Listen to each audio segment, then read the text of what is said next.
Have you ever made egg bites and all the good stuff sinks to the bottom? Yeah, me too. So in this video, I want to show you how I make my go-to egg bite recipe. Perfectly even bites every time, just like at Starbucks. Not rubbery, super creamy, higher in protein, cheaper, and definitely better. For the full ingredient list, check the description box below, but enough talking, let's get cooking.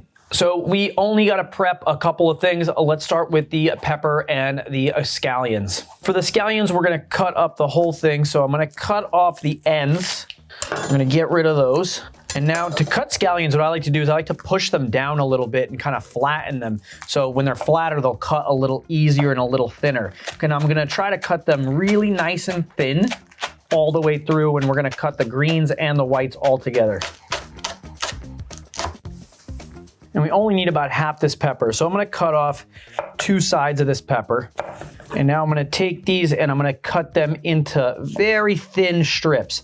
I want to make sure when I'm cutting everything here that it cuts very, very finely and small. Not only do I want it to evenly distribute, when we put this inside the egg mixture, one of the hardest things to do is to get this to kind of evenly distribute through the egg mixture without sinking all the way down to the bottom. The heavier the pieces are, the more likely they are to sink all the way down to the bottom.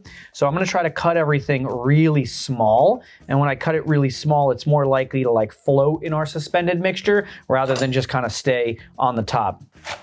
And I think I just said top, I mean sink down to the bottom. I want it to kind of float because every time I see those egg bites in Starbucks, they always have a really nice, like uniform consistency.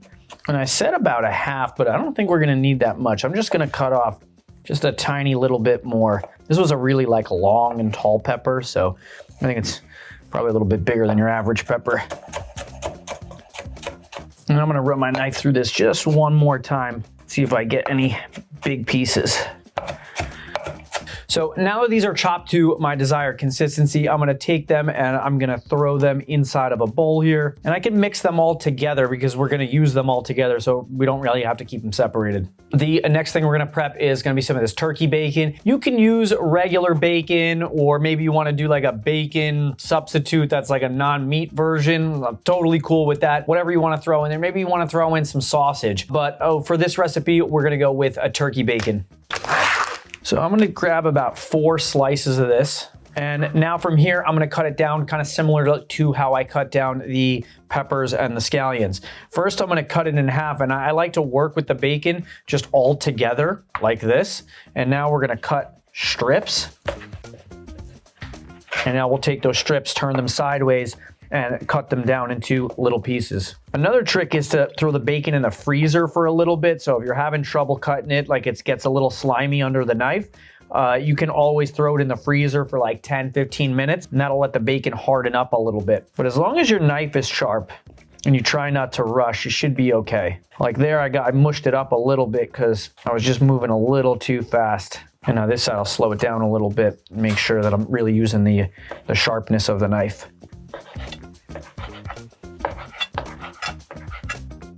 So now I'm gonna add a little oil to this pan and I'm gonna crisp up our bacon. So I'm gonna move the bacon around the pan just to spread it out nice, break up all the little clumps. And we're trying to get a nice little crisp on this. So once this gets nice and brown, then we'll throw in our peppers and our scallions. But we wanna get this browned first before we put the other stuff in there. So once I see I got some nice browning and the turkey bacon's getting nice and crispy around the edges, we're gonna add our peppers and our scallions in there. So we wanna cook off a lot of the moisture that's in here before we put it into the egg mixture. Because when we put it into the egg mixture, if it's raw, this stuff's gonna cook a little bit, it's gonna start to release moisture, it's gonna get a little runny. So by cooking it here, it gets to get a little bit more tender and also releases all of that moisture a little early before they're baked. So I'm gonna give this a little mix and I'm gonna cook this for, I don't know, 2 to 3 minutes over a medium-low heat, just to, again, soften it up a little bit and release some of the moisture inside the peppers and the scallions. Also, as these are cooking, we're going to season these as well. Whenever you're cooking and you're combining components of stuff, you want to season all the components together so when they come together, they're fully seasoned. If we season our egg mixture and don't season this, then we mix it together, this is gonna like water down the seasoning of that and it's gonna be a little bland. So let's put a pinch of salt in there and some fresh ground black pepper.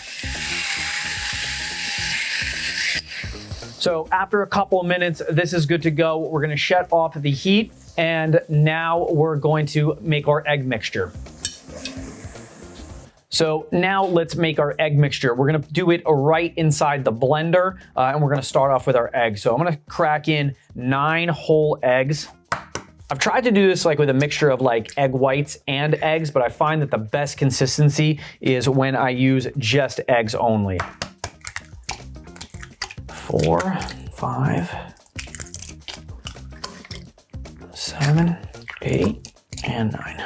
So now we're gonna add a cup of this low-fat cottage cheese. I'm not gonna even measure it because this is about 2 cups, so I'm just gonna put about half the container inside there, and that'll be about a cup. You know, low-fat cottage cheese is such a great source of protein compared to the amount of calories it has in, and that is one of the things that really bumps up the protein content of these egg bites. So now we're gonna season this with a little of my base seasoning. This is a blend of garlic powder, onion powder, salt, and pepper. So it adds a little flavor and a little seasoning. And now to get the right consistency, what we're gonna do is we're gonna add a little bit of cornstarch. Like I said earlier in the video, one of the hardest parts is getting the right consistency so all of the ingredients that we put in don't sink to the bottom. The cornstarch is going to help thicken this up a bit so that when we're putting in our other ingredients, they'll tend to stay a little bit more suspended. So we just need about a tablespoon of this. So now let's give this a blend.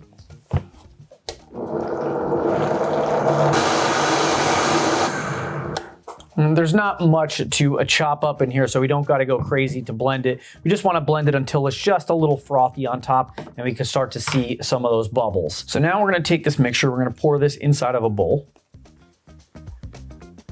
Now we're going to add our turkey bacon, pepper, and scallion mix in there.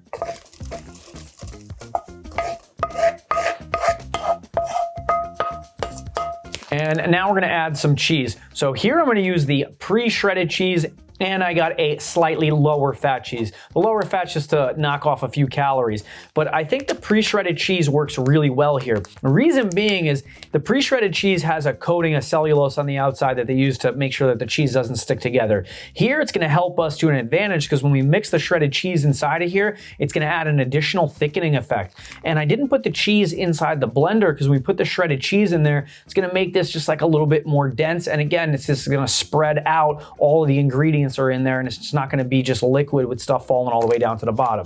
So we're going to take about a cup of this cheese and we're going to add this into our mixture. So now let's fold everything all together. And I'm just trying to like break up the cheese and get some of the ingredients like the pepper, the onions, and the turkey bacon to mix in. So we're gonna bake these in these silicone muffin pans. These are enough to do, I got 12 here, and this should be enough batter that I can fill all of these. If I have any extra, I'll usually take it and make like a quick little omelet or something like that, but a lot of this batter is gonna be used here. And we're gonna put this inside the sheet pan because we're gonna fill the sheet pan up with some water. Not enough water that's going to be hard to carry, but enough that it's going to transfer some heat around and it's also going to create some steam.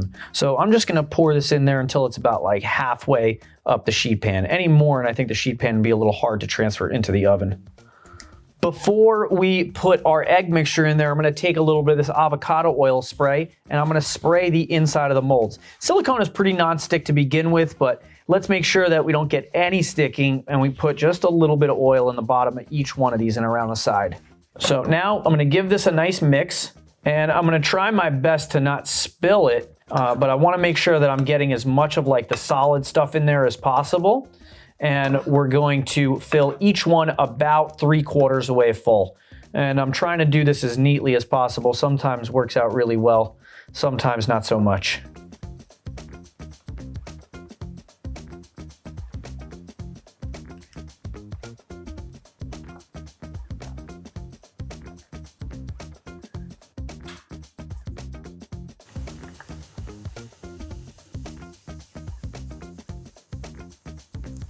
And now before we cover these up, we're gonna take each one of them and just give it just a light sprinkle of some cheese on top.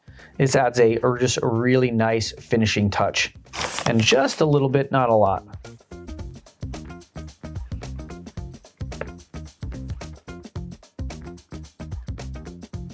Now we're gonna take a large piece of aluminum foil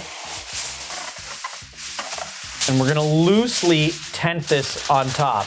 I don't gotta seal it all the way in, but I'm just gonna crimp it around the edges so that we can trap some moisture from that water that's in there and also the moisture that evaporates from when it's cooking.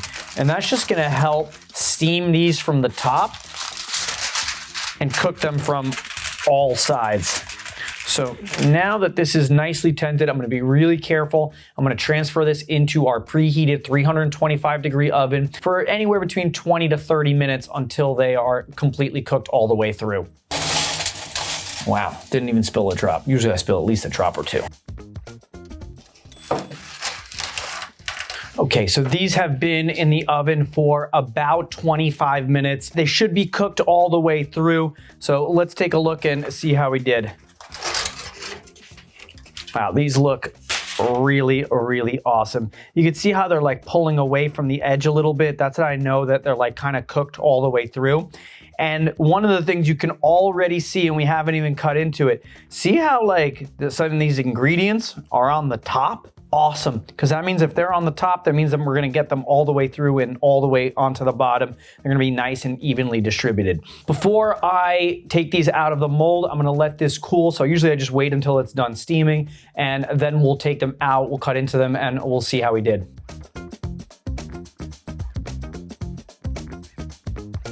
So once these have had a chance to cool, they're no longer steaming, we'll pop them out of the mold. And if we take a look at this first one, this is really nice.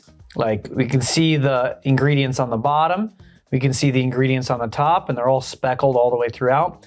This came out really nice.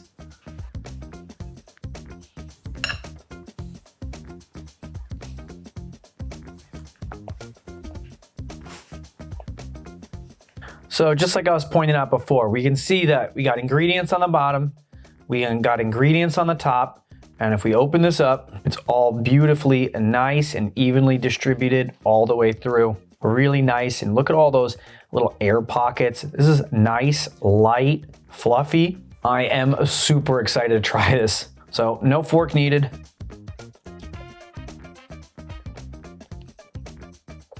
That was fantastic. I haven't had Starbucks egg bites in a while, but this is way better. This was so good. Oh my God.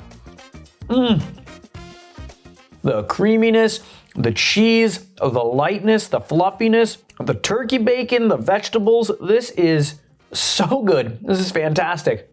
And what I like about these is not only do they cost a fraction of what they cost at Starbucks, these are way better, probably a little healthier, and I can make them in large batches. I don't gotta go wait in a drive-through line. I can keep these on hand. And usually I'll keep them in the fridge. I'll eat them for a day or two. You can also freeze these in containers and then just defrost them as needed. I'm gonna eat a few more of these egg bites. If this is your first time over at my channel, don't forget to subscribe, hit like, get the notification bell on so you can find out when I drop new recipe videos. And if you're into high protein breakfast foods, check out my protein pumpkin spice pancakes. That is a really awesome high protein breakfast recipe. I'll see you there. Thanks.